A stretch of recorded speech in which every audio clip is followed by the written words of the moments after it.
Hello guys, আসসালামু আলাইকুম। আজকে চলে গেলাম পিৎজা বার্গে। সত্যি বলতে গেলে বেস্ট ইন দ্য টাউন। সচরাচর সবসময় যাওয়া হয়, কিন্তু শুক্রবারে কমই যাওয়া হয়। আর আজকে যেয়ে দেখি এত ভিড়, মনে হচ্ছে ফ্রিতে খাওয়ানো হচ্ছে। তাই সিরিয়ালে দাঁড়াতে হলো অর্ডার দেওয়ার জন্য।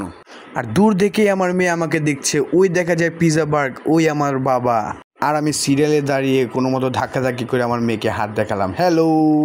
আর অর্ডার দেওয়ার পর চলে এলাম আমাদের নিজের টেবিলে, যে টেবিলটা অনেক কষ্ট করে দখল করছিলাম।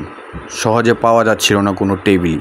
তো চারজনের কথা বলে যেহেতু সবসময় যাই, তো একজন পরিচিত ছিল একটা ওয়েটার, তো ওই ভাইয়া আমাদের টেবিলটা কালেক্ট করে দিল।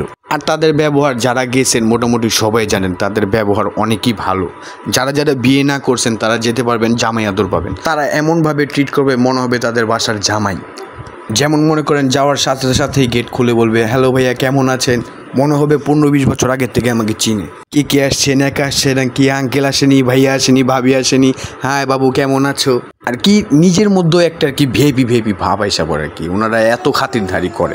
কথা যা বললাম সত্যিই বললাম। অনেক রেস্টুরেন্টে খাওয়া দাওয়া হয়েছে, কিন্তু তাদের মতন ব্যবহার 5 স্টার হোটেলেও থাকে না।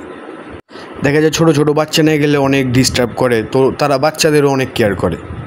বাচ্চারা ডিস্টার্ব করে, তো তাদের কোনো স্টাফ দেখলেই মনে করেন কোলে নিবে, আদর করবে আর কি। অন্যরকম একটা ব্যাপার।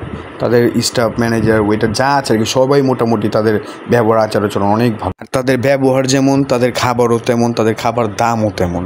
1100 টাকা দিয়ে একটা কম্বো নিয়েছিলাম 4 জনের। বেস্ট আর কি, কী বলবো। এটা আমি কোনো চাপাবাজি করতেছি না বা কোনো কিছুই না, আমার কাছে ভালো লাগে তাই বললাম। যার যারটা তার কাছে। ভালো থাকবেন, আসসালামু আলাইকুম।